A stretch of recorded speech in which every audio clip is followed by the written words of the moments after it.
Muy bien, pueden tomar asiento, hermanos. Ya estamos diciendo Shavua Tov, buena semana.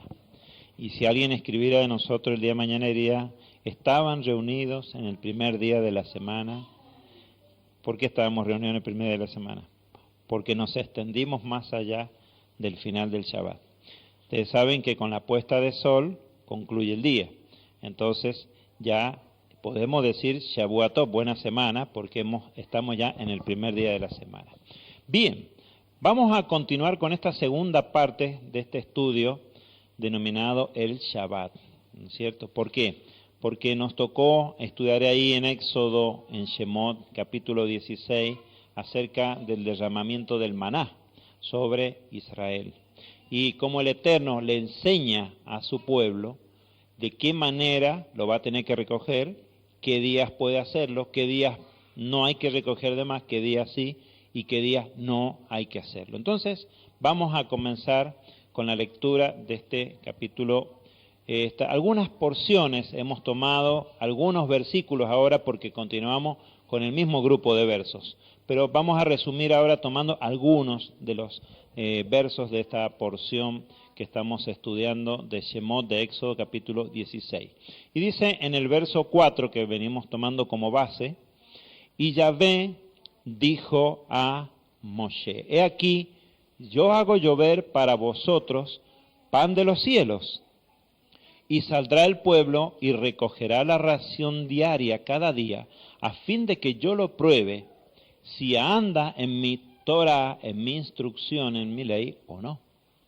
Y dice el verso 26, 6 días lo recogeréis, pero en el séptimo día, el Shabbat, no lo habrá en él.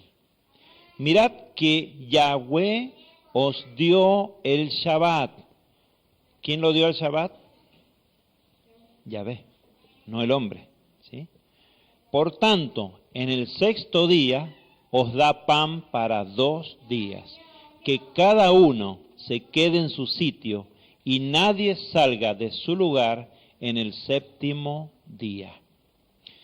Y reposó el pueblo el séptimo día.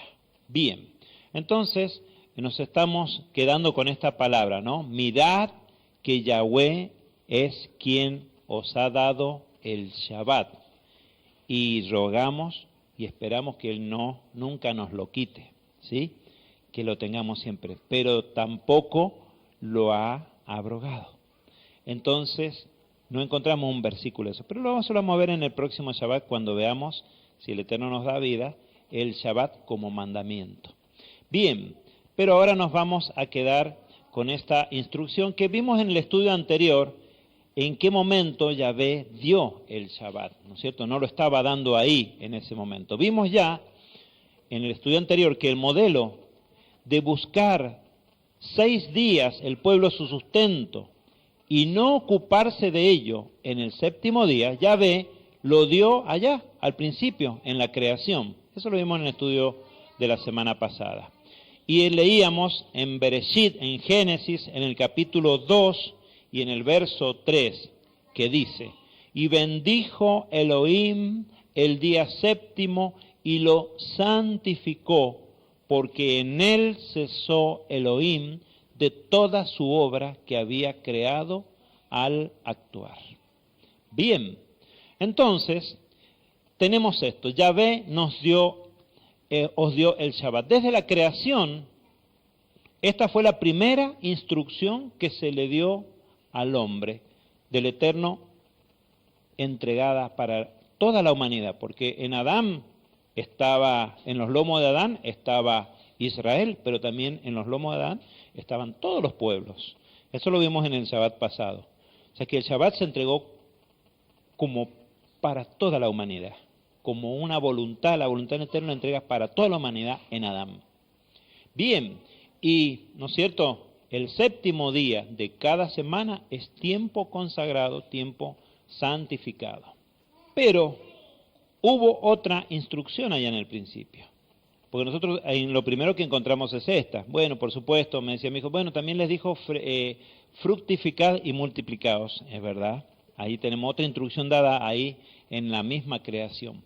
Pero hay otra instrucción muy precisa que le dio el Eterno a Adán, y veamos de qué se trata. La tenemos en Bereshit, en Génesis, en el capítulo 2, y dice lo siguiente desde el verso 8. Y plantó Yahvé Elohim un huerto en Edén, al oriente, y puso allí al hombre que había formado. Yahvé Elohim hizo brotar de la tierra todo árbol agradable a la vista y bueno para comida. Y en medio del huerto estaba el árbol de la vida y el árbol del conocimiento del bien y del mal. Y dice el verso 16, ordenó Yahvé Elohim al hombre diciendo, de todo árbol del huerto come libremente. ¿Sí? Eso incluye al árbol de la vida. Pero del árbol del conocimiento del bien y del mal no comerás de él, porque el día que comas de él ciertamente morirás.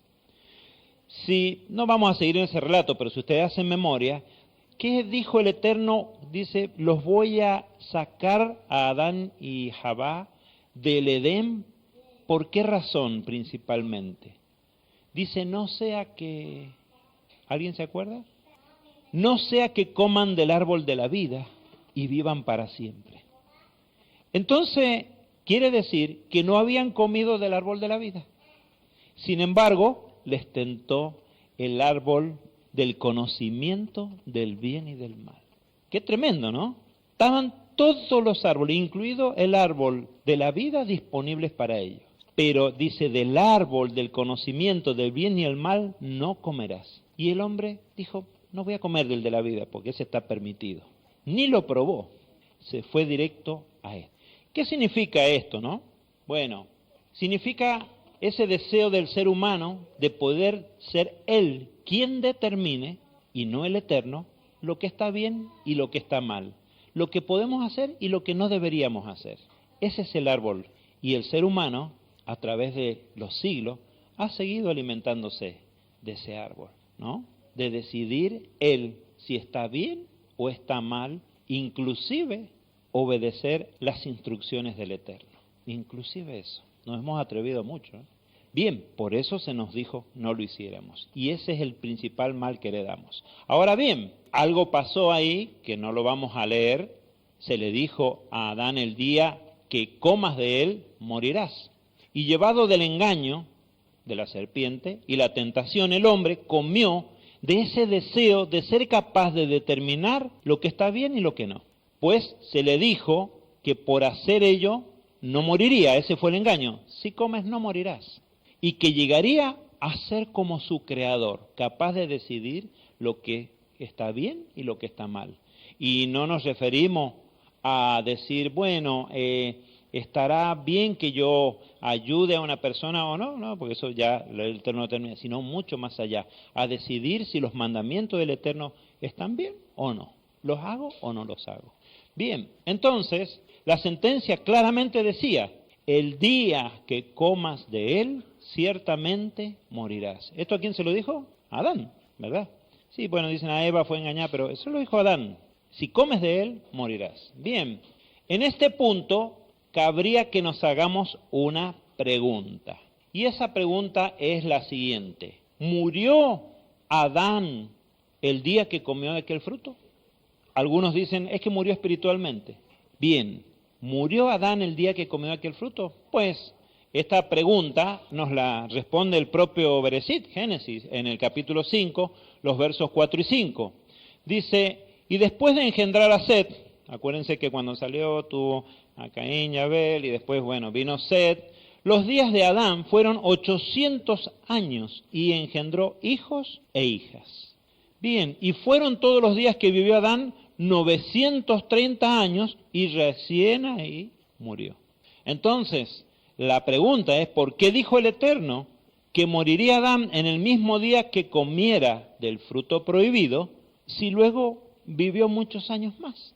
Al fin y al cabo, vivió, tuvo más hijos e hijas, ¿no es cierto? Bueno, sin embargo, el Eterno dio una palabra y nos preguntamos, ¿la Escritura nos responde este interrogante. ¿Por qué Adán vivió después de que transgredió? Igual siguió viviendo y vivió muchos más años que cualquiera de nosotros, 900 y pico. Pero el hecho es que a Adán, ¿no es cierto?, se le había dicho, el día que él comas de él morirás, pero aún vivió muchos años. Y saben, es a Moisés aquel que se le dio para escribir este mismo relato. Es a él a quien se le reveló este misterio, al propio Moshe. Y uno dice, bueno, ¿y dónde estará esa respuesta en alguno de los libros de la Torá? Bueno, este Moshe fue tremendo hombre, profeta, libertador, pastor, y escribió por orden del Eterno y por medio de ángeles la Torá, que son los 5 libros de lo que se llama el Pentateuco, ¿verdad? Pero no es lo único que escribió Moshe. Moshe también escribió algunos salmos. ¿Saben ustedes? Bien, y dice, por ejemplo, el Salmo 90, en su introducción dice, oración de Moshe, varón de Elohim. Entonces, es un salmo importante el Salmo 90. ¿Por qué? Porque lo escribió el mismo al cual se le dio la Torá. ¿Saben ustedes que en base a los salmos ha habido a veces malas interpretaciones? Por ejemplo, a veces en la tradición se creía en la época de Yeshua que un judío podía despreciar a las demás naciones porque hay un salmo que da a entender eso. Entonces, Yeshua les dice, no, debes amar a tu prójimo. Y también la Torá dice, ama al extranjero porque extranjero fuiste. Pero en base a ese salmo se malentiende algo. Pero este salmo lo tomamos con más tranquilidad. Lo escribió el mismo hombre al que se le mandó escribir la Torá, así que no contiene contradicciones. Y dice este Salmo 90 en los versos 3 y 4, fíjense, haces que el hombre vuelva al polvo, o sea, que muera. Y dice Moshe, y dices, volveos, hijos de Adán. ¿Volveos a qué? Al polvo. ¿Y a quién se refiere Moshe? A Adán. Y entonces nos retrotrae a lo que veníamos leyendo allá en el principio. Si el Eterno le dijo que moriría el día que comiera del fruto, y Él es el que dice, volveos hijos de Adán, bueno, queremos la respuesta. Y la da Moshe diciendo, porque 1000 años delante de tus ojos son como el día de ayer. ¿Qué pasó? Y como una de las vigilias de la noche. Entonces, ahí nos está dando Moshe, nada menos, la respuesta de el día que de él comas, morirás. En verdad, tenemos que decir, por tanto, que Adán murió en el mismo día que comió del fruto. Pues para el Eterno, un día representa 1000 años. Y también lo dice Pedro en su segunda carta, en el capítulo 3, en el verso 8. Y le pone cierto hincapié Pedro. O sea que prestémosle atención a esto. Pero amado, no ignoren esto, dice Pedro, no se descuiden con este detalle. Para el Señor un día es como 1000 años y 1000 años como un día. Entonces acá estamos ante que Adán murió antes de llegar a los 1000 años de vida, es decir, antes de cumplir un día de vida. Y desde Adán lo superó Matusalén, pero tampoco llegó al día, porque murió a los 969 años. Nadie ha vivido un día. Y después del diluvio, además, los periodos de vida bajan, así como una gráfica lo veíamos, bajan abruptamente. Es impresionante. Bien, pero entonces hay un significado detrás de todo esto. ¿Cuál es? Que hay en la Escritura un símbolo o un tipo o un modelo, que es muy común en la Escritura, los símbolos, los tipos, los modelos, en cuanto al día. El día en la Escritura representa 1000 años, ¿sí? Es lo que llamamos el día milenial. Entonces, esto es un símbolo profético. El día milenial, un día igual 1000 años. Y dice Pedro, 1000 años igual un día. O sea, tengámoslo en cuenta esto cuando analicemos profecía y cuando analicemos significados proféticos de las cosas. Y si leen ese contexto de Pedro también se van a dar cuenta de que él está hablando de la venida del Mashiach. Dice, no, algunos la tienen por tardanza, pero no, se está cumpliendo todo según los tiempos. Está hablando de eso. Entonces, vamos a tomar esta base para analizarla un poquito. Los 7 días de la creación, entonces, son un modelo profético para la historia de la humanidad, ¿verdad? Y entonces cada día de la creación, decimos, representa 1000 años. El primer día podríamos decir que fue del año 1, en la escritura no hay año 0. El primer año ya se llama año 1, desde que empezás se llama año 1, ¿sí? Así que bueno, ahí tenemos un año más, porque ya estamos transitando el año que esperamos terminar de cumplir a fin de año, ¿no? Según la escritura ya lo tenemos.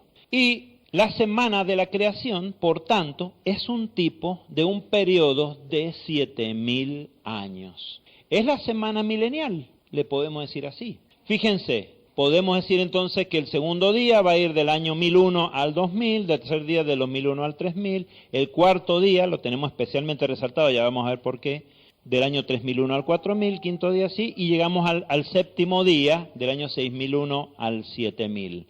Y como el séptimo día de la creación fue y es Shabbat, así lo será el séptimo milenio, el gran Shabbat de la creación. Ese es el tipo de la semana de la creación. Ese tiempo justamente se corresponde al gobierno del Mashiach que, ¿cuánto va a durar el gobierno del Mashiach?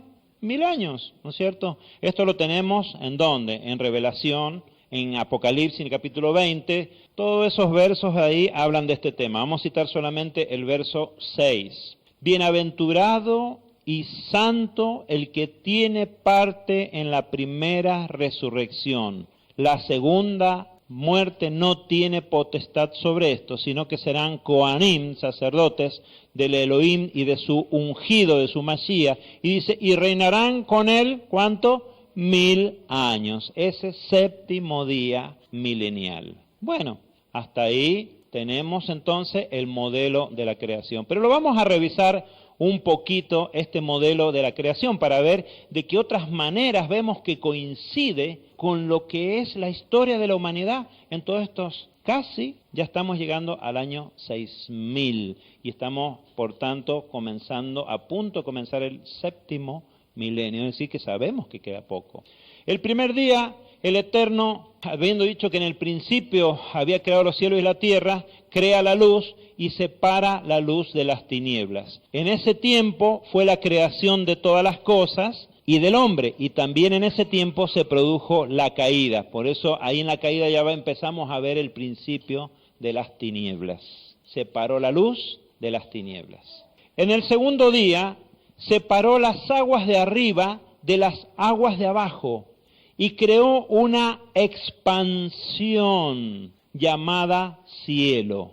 Esa expansión que creó en el segundo día es del único detalle que no dice, y vio Elohim que era bueno. De todo lo demás va diciendo, y vio que era bueno, era Tov, pero de esto no. Hay un significado en esto de esa expansión de aire. Fíjense que dice la escritura, ¿lo podemos leer? Bien. En Efesios 6:12, porque no tenemos lucha contra sangre y carne, sino contra principados, contra potestades, contra los gobernadores de las tinieblas de este siglo, contra huestes espirituales de maldad en las regiones celestes. ¿Ven? En las regiones celestes. Es como si esta expansión de alguna forma es el hábitat de cierto tipo de espiritualidad. No vamos a entrar a explicar eso porque no es el tema, pero como que le da una idea de por qué el Eterno nos dijo de eso que era bueno. Pero hay más. Bien, y en ese segundo milenio se produjo justamente la gran corrupción. Fíjense, vinieron los hijos de Dios, dice, y tomaron a las hijas de los hombres, y eso creó una gran corrupción en el ser humano, y se multiplicó la maldad hasta que tuvo que venir el diluvio, ¿sí? Entonces ahí tenemos el diluvio. Y en el tercer día creó la vegetación, los árboles y sus frutos, y eso va del año 2001 al 3000, y en la Escritura, en ese periodo de tiempo, vamos viendo cómo el Eterno conforma a su pueblo, y les llama zarza, cuando se portan mal, les llama vid, les llama higuera, les llama olivo, a ese pueblo que le está levantando, en ese tercer día milenial también.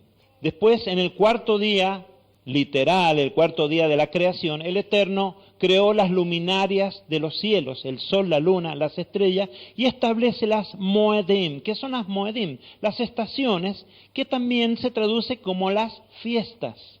¿Por qué? Porque se rigen en base a las luminarias, que son las que determinan el calendario, ¿verdad? Ese cuarto día se corresponde al cuarto milenio, que es cuando se produjo la venida del Mashiach, el sol de justicia. ¿Se dan cuenta cómo va habiendo una correspondencia profética entre los días de la creación y la historia de la escritura, de la humanidad y del pueblo? Y también vemos ahí en ese cumplir, en ese momento, la semana 70 de Daniel, también allí vemos el exilio del Mashiach a las naciones. ¿Por qué? Porque finalmente no quedó aceptado por sus hermanos. Y en esto podríamos hacer una alusión quizás a la historia de José, también como sus hermanos lo vendieron a las naciones, lo vendieron a Egipto. Y pasó algo en Egipto, y ahí vamos a ver. Quinto día, son creados los seres del mar y de los cielos, los peces, los grandes animales marinos y las aves. Quinto milenio, el rey de Israel en las naciones como un siervo, reconocido, es el Hijo de Dios. Pero él dice, si me amáis, guardad mis mandamientos. ¿Y qué ha pasado con nuestro Mashiach en las naciones? No, los mandamientos ya están abrogados. Y ese es un error que hemos cometido como seres humanos y como creyentes. Pero fíjense una cosa, creó los seres del mar. ¿Dónde viven los seres del mar? En el mar. Claro, dudaron, ¿eh? Bien, ¿y qué representa el mar en la Escritura? Las naciones. Fíjense, el rey de Israel en las naciones y no en su pueblo. ¿Con quién? Con los que viven en las naciones, con los peces, los grandes peces. Y dicen, vengan, vamos a pescar a las naciones. ¿Se dan cuenta de la correlación tremenda que hay? Bien, y las aves. En ese día se crearon las aves. Habla Yeshua de una parábola diciendo que el reino de los cielos, en una de sus etapas, va a dejar de ser el arbustito que era y se va a convertir en un árbol. En la Escritura, árbol es símbolo del ser humano, del hombre. Va a dejar de ser algo del eterno para ser algo del hombre. Dice, y en sus ramas anidarán las aves del cielo. Y habla de cosas malignas, dañinas, que van a anidar en ese árbol, el reino de los cielos, en esa etapa. Y eso es lo que nosotros vemos, que el reino de los cielos en las naciones, con el Mashiach, como pasó con José, él era ahí alguien muy importante y reconocido, y el que proveía además de alimento, pero el que mandaba era el faraón, ¿sí? El rey de Egipto. Bien, entonces el rey de Israel en las naciones, como un siervo, rey, pero un siervo, reconocido, pero no obedecido. Bien, en el sexto día, que es el que estamos transitando, se crearon los animales terrestres y al hombre se le da dominio sobre todas las cosas. El sexto día es el día de la terrenalidad, ¿verdad? Todo lo terreno florece, todo lo que es de la tierra florece, todo lo que es carnal florece. En ese sexto milenio, lo estamos presenciando, somos testigos presenciales, el hombre se autoexalta. Ahora el hombre está por encima aún del Eterno. ¿Saben una cosa? Ahora que estamos hablando del Shabbat, ahí ya está vigente hace varios años en Europa, una norma ISO 9000 no sé cuánto, que determina que el primer día de la semana es el lunes y que el séptimo día de la semana es el domingo. Eso está vigente para las transacciones comerciales, pero el ser humano ya decidió que la semana no es como Dios la hizo. Y está vigente. Bien, y en este esquema del significado o la correspondencia de los días de la creación con la historia de la humanidad, estamos aguardando algo. ¿Cuál es? En el séptimo día el Eterno santificó ese del séptimo día y cesó de toda su labor. Y se corresponde a los 1000 años del reinado del Mashiach y lo que llamamos el gran Shabbat de la creación. Entonces, bueno, pero ¿y cómo afecta en mi vida esto de que los 6 días de la creación se corresponden a lo que ha estado pasando con la humanidad? ¿En qué se corresponde? Bien, vamos a hacer un pequeño comentario de eso y ya terminamos. Como conclusión vamos a mencionar la oración que Yeshua nos enseñó. A mí me gusta decirle la oración de los discípulos. Se le llama el Padre Nuestro, habitualmente, todos la conocemos. Bien, viendo los discípulos la intensa vida de oración del Mashiach, le preguntaron sobre cómo debían ellos orar.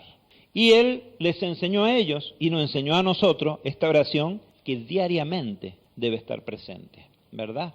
Entonces dice, y es un mandato, vosotros pues orad así. Esto también es Torah, ¿eh? Vosotros pues orad así. Y esta es una oración, como decíamos, diaria para cada discípulo. Y uno de los grandes pedidos que nos enseña a estar clamando, pero también algo más que clamando, es venga a nosotros ese séptimo día milenial. Venga a nosotros el tiempo del reinado del Mashiach. Entonces, de este modo, conforme a lo que nos enseñó el Mashiach, debemos estar clamando, pero no solo clamando, anunciando la venida del reino del Mashiach. Nosotros debemos estar clamando la venida del reino de Yeshua. Perdón, yo escuché una vez decir, no esperamos la venida de Yeshua, esperamos el arrebatamiento. Y esto me parece que se desvirtuó un poquito en la persona que lo dijo el sentido de la Escritura. Lo que estamos esperando anhelantemente es a nuestro Mashiach. Eso es lo que estamos esperando. Bien, ¿y el reinado del Mashiach cuándo va a ser? En el séptimo milenio. Entonces, lo que nos dice la oración es que estemos clamando y estemos anunciando la venida del Mashiach, que estemos anunciando la venida del Mashiach en el séptimo milenio. Cada vez que guardamos además el Shabbat, estamos anunciando la venida de Yeshua y su reinado en ese séptimo milenio. ¿Por qué guardas el Shabbat? Porque estoy anunciando que Yeshua va a reinar en el séptimo día milenial. Por eso guardo el séptimo día de la semana, porque estoy haciendo anuncio. Me transformo en profeta, yo soy una profecía andante. ¿Se acuerdan que ustedes cuando leen los profetas se les decía a los profetas, mira, por 3 años vas a andar sin ropa? ¿Por qué? Para que te pregunten. ¿Vas a ir a la casa del alfarero y vas a hacer algo también ahí? ¿Para qué? Para que te pregunten y puedas dar testimonio. ¿Por qué guardas el Shabbat? Porque estoy anunciando la venida de Yeshua en el séptimo milenio.